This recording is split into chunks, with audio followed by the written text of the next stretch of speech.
Colombia. Sin duda también quienes mayor consumen esto son en Estados Unidos y en los países de Europa. Para hablar del tema con un especialista, más allá de los documentales que ha habido en New York Times y en la cadena Dolce Vele, vamos a hablar con la analista en temas de seguridad y docente universitaria y analista de la casa investigadora. Señoras y señores, doy la bienvenida a Catherine Guerrera. Estimada Catherine, bienvenida. Buenas tardes. Hola, muy buenas tardes. Muchísimas gracias por la invitación.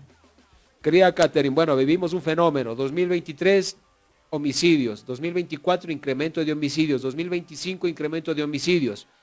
Esperemos que no, pero todo apunta a que el 2026 sea otro año que siga incrementándose los homicidios.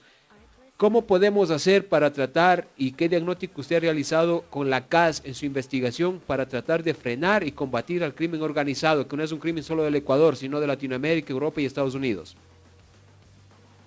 Bueno, a ver, en primer lugar, es relevante indicar que este análisis académico, el que realizo, pues trata de mostrar justamente que en delitos propios del crimen organizado como narcotráfico, minería ilegal, trata de personas, tráfico ilícito de migrantes y otros delitos del COT, no necesariamente necesitan realizar violencia para tener activas sus operaciones y control territorial.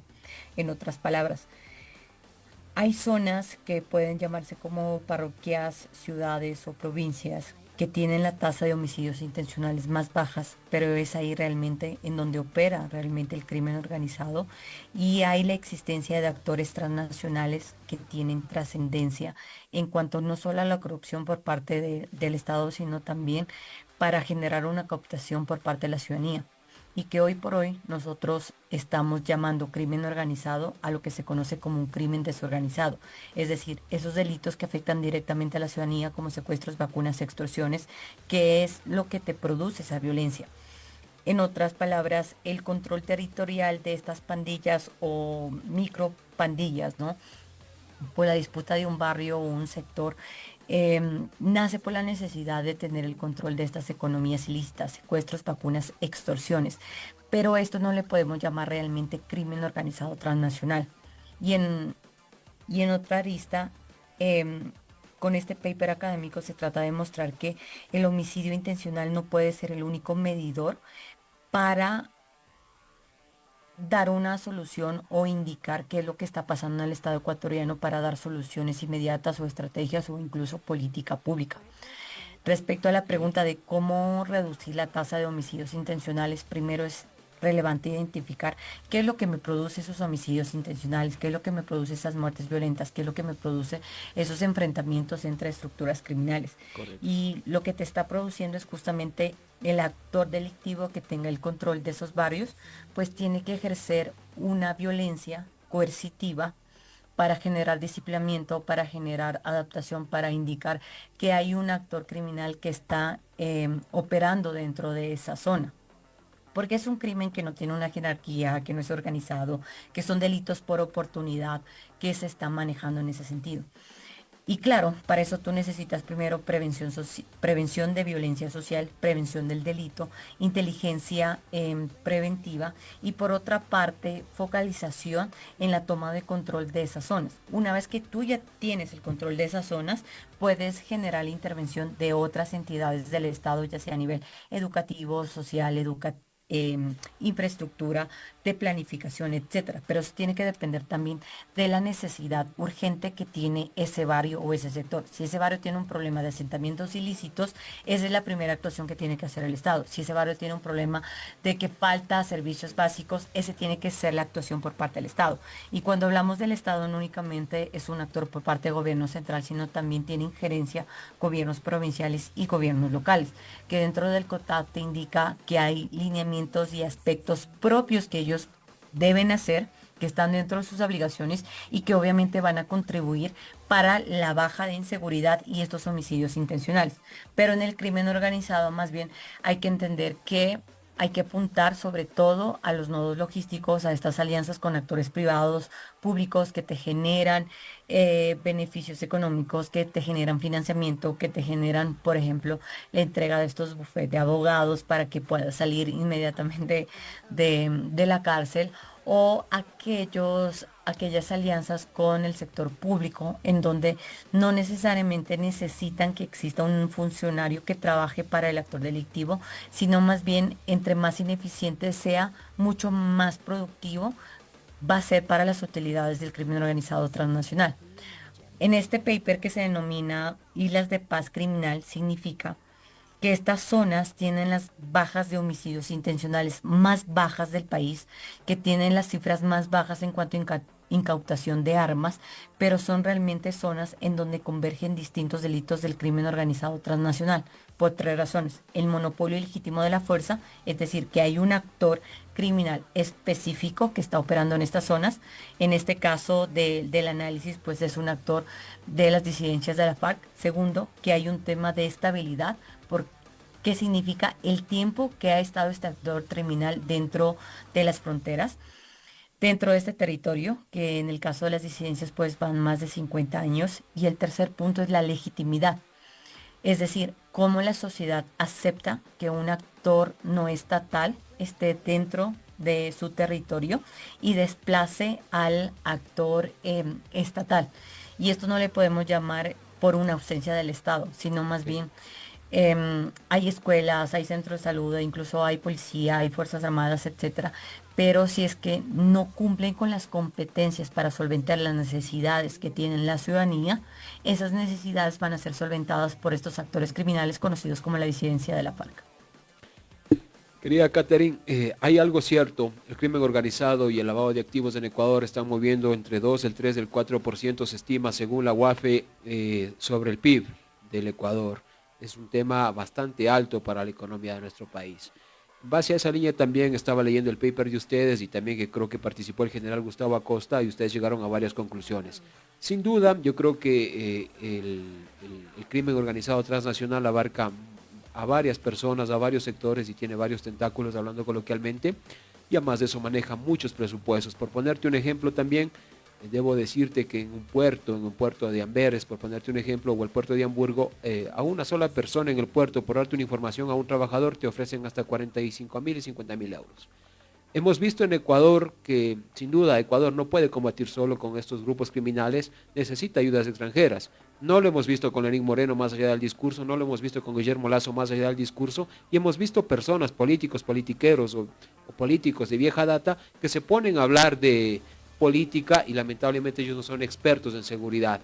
Y preguntarte algo específicamente, ¿es ya correcto lo que hizo el presidente Noboa? Que si bien cierto, el discurso se vendió mal. Estados Unidos no tiene bases extranjeras en Latinoamérica. Recién ocupó unas bases en Panamá, pero más es una cooperación internacional, no es la figura como instalar bases. Creo que tampoco se fue serio en ese discurso. ¿Tú crees que es lo correcto ya que hizo ahorita Ecuador al permitir que lleguen, al igual que Panamá, militares estadounidenses a la base de Manta para combatir también el crimen transnacional? Sí, a ver, ¿en qué sentido? La cooperación internacional es relevante para combatir el crimen organizado transnacional, porque no es algo que está afectando únicamente o exclusivamente al Estado ecuatoriano. El crimen organizado transnacional te da distintas cadenas de valor en el sentido de cultivo, procesamiento, tránsito, exportación, consumo, lavado de activos, paraísos fiscales, etcétera. Y cada país tiene un rol específico. En el caso de Ecuador, a nosotros nos ha tocado pues ser esa plataforma de exportación de la droga. Ya lo dijo diferentes observatorios y diferentes análisis como International Crisis Group, también lo dijo recientemente un análisis, una investigación periodística que hizo The New York Times, etcétera.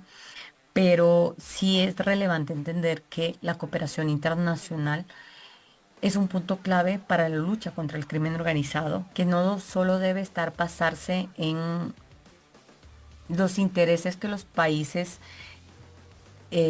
donadores te van a contribuir o que son intereses propios para ellos. En otras palabras, por ejemplo, si para Estados Unidos el principal interés es el narcotráfico, también hay que poner sobre la mesa el Estado ecuatoriano que tenemos otro delito más fuerte como la propia minería ilegal. La minería ilegal se está convirtiendo como una de las problemáticas únicas y que te genera más rentabilidad y que vamos a tener para el próximo año más actores criminales que se van a estar dedicando a eso.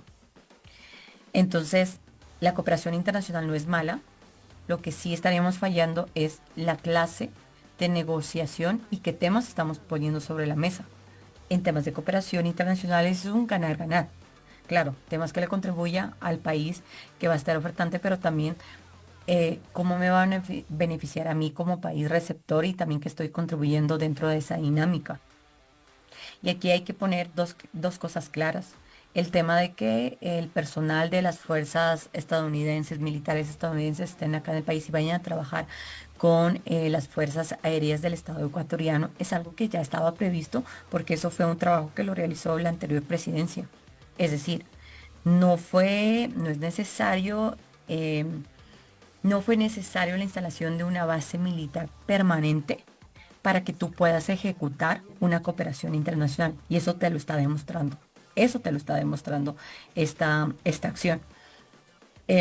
Y más bien estamos viviendo el tema de ejecución, estamos viviendo de la aplicación de esos memorandos de entendimiento. Lo que ellos están haciendo son fuerzas de tarea conjunta para que en acciones puntuales, en este caso temas de narcotráfico, a nivel de intervenciones aéreas y marítimas, puedan controlar este delito.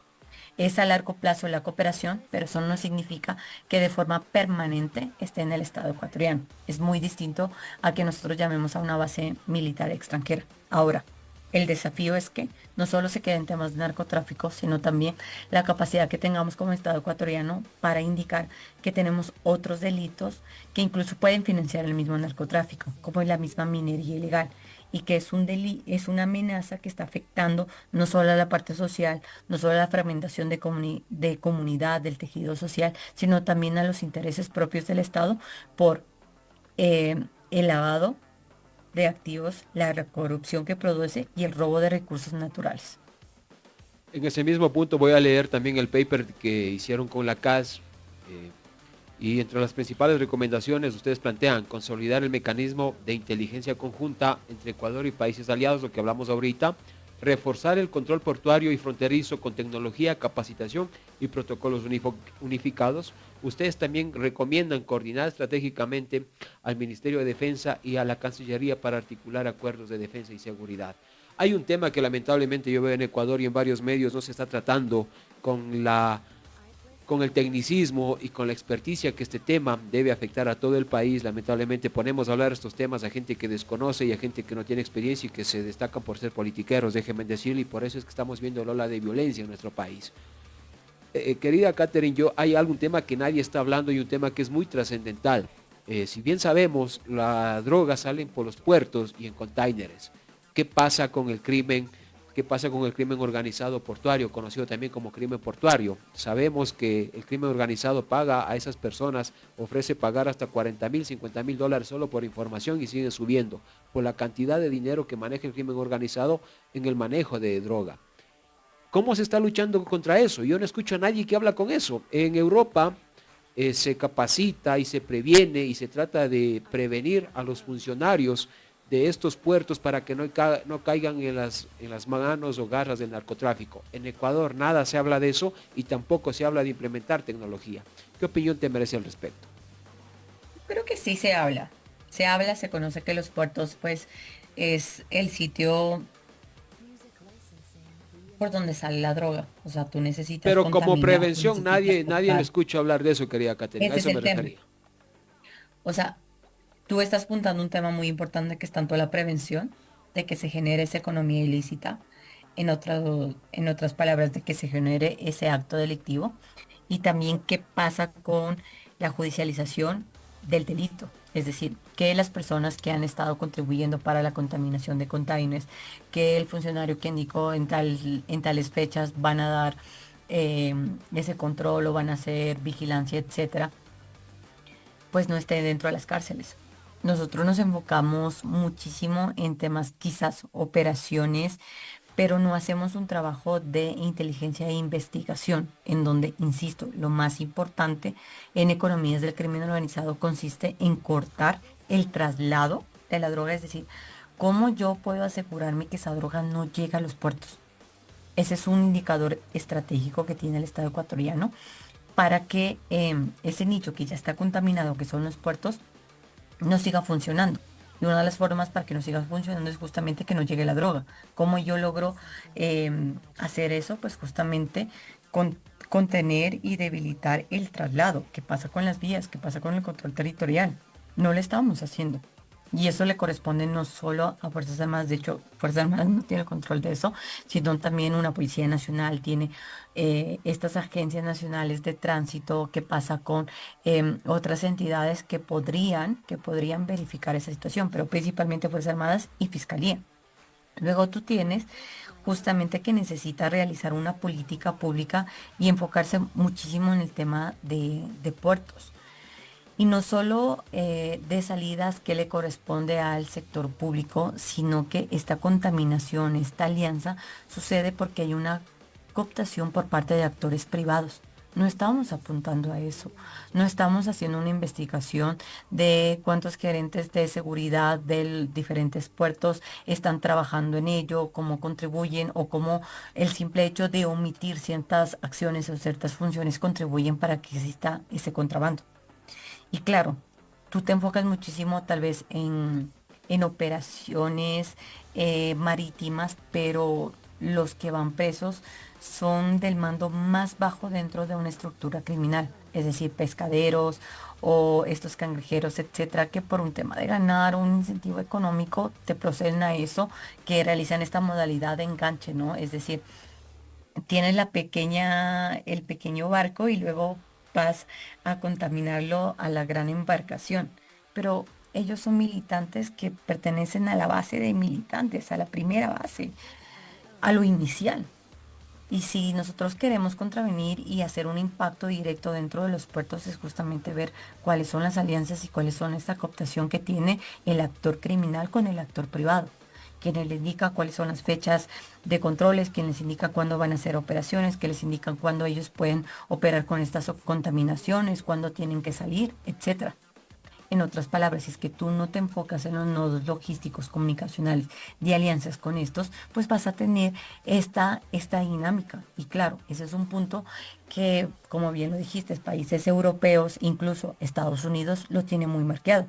Ahora que nosotros tenemos una buena relación con Homeland Security, es esencial que exista no solo un intercambio de información, sino también que se deje capacidades instaladas para el personal de Fuerzas Armadas para que puedan realizar este trabajo. Y luego, no solo que quede en la realización de ese trabajo, sino que exista un indicador en donde la institución que esté a cargo, no sé, ponte un ministro de Defensa o un mismo asesor de presidencia que indique cuáles han sido resultados de ese trabajo y de esa aplicación de tecnología que se está realizando en los puertos.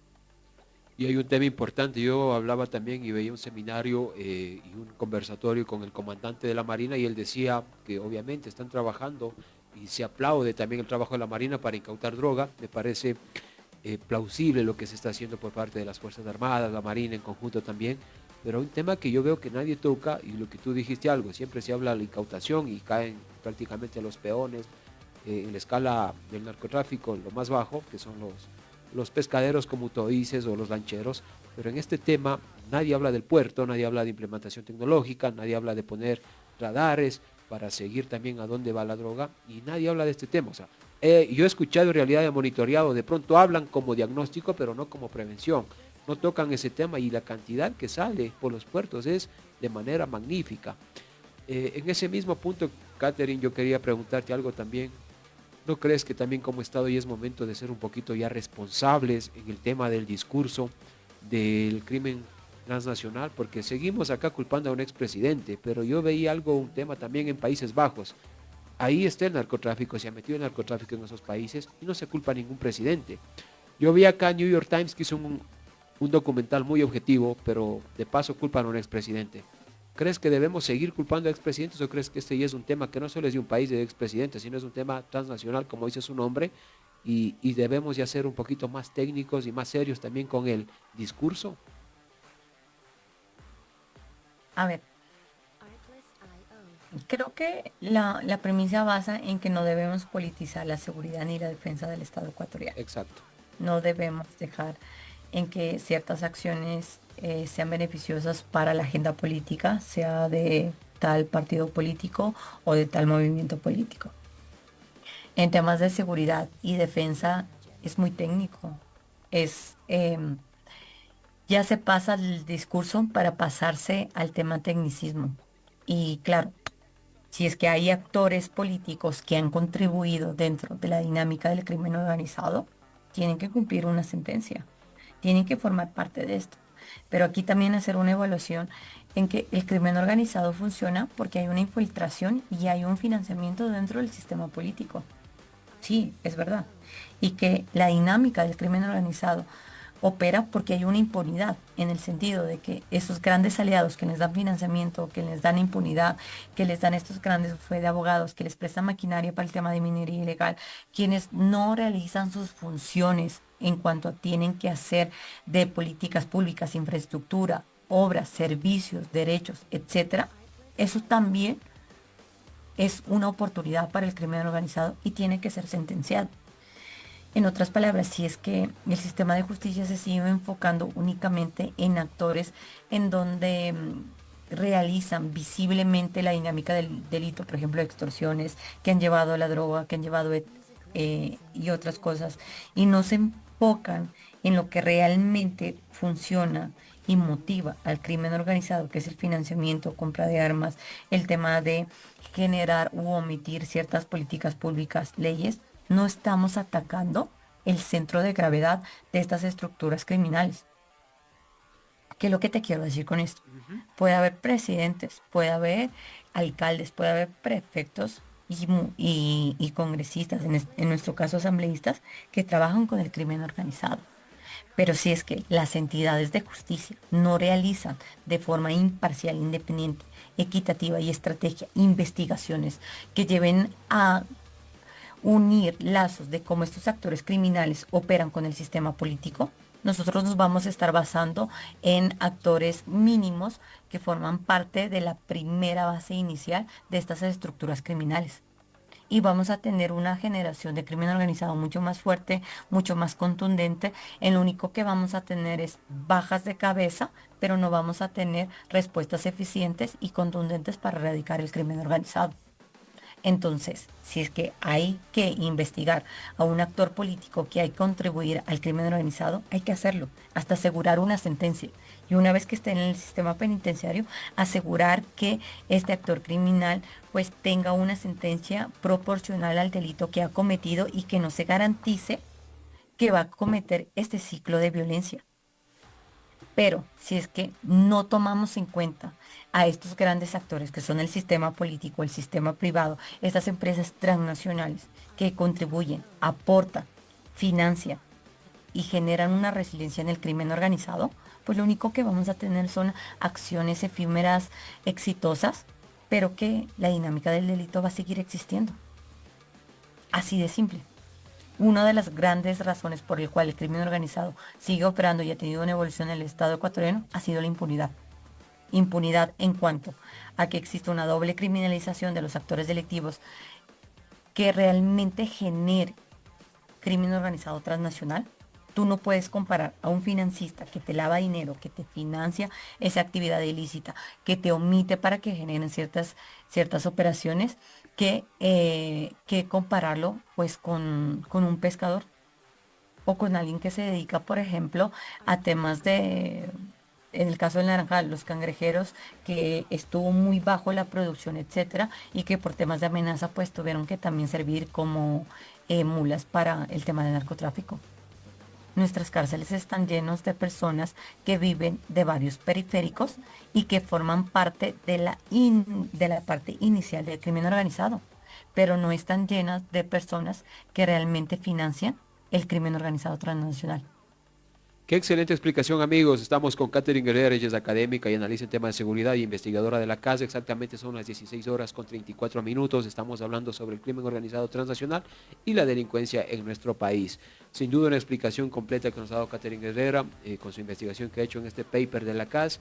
Y yo creo que también estamos aportando como medio de comunicación a tener un debate, un conversatorio serio sobre el problema de homicidios y crimen organizado que hay en nuestro país y en varios países. Algo también es muy serio, la mayor demanda de droga, cocaína, fentanilo es en Estados Unidos. Hay que ser muy objetivos. En Colombia también se ha incrementado la producción, de cocaína, pero eso siempre va a pasar cuando existe demanda, existe oferta. Hay que ser muy objetivos en eso y no todo está en la norma.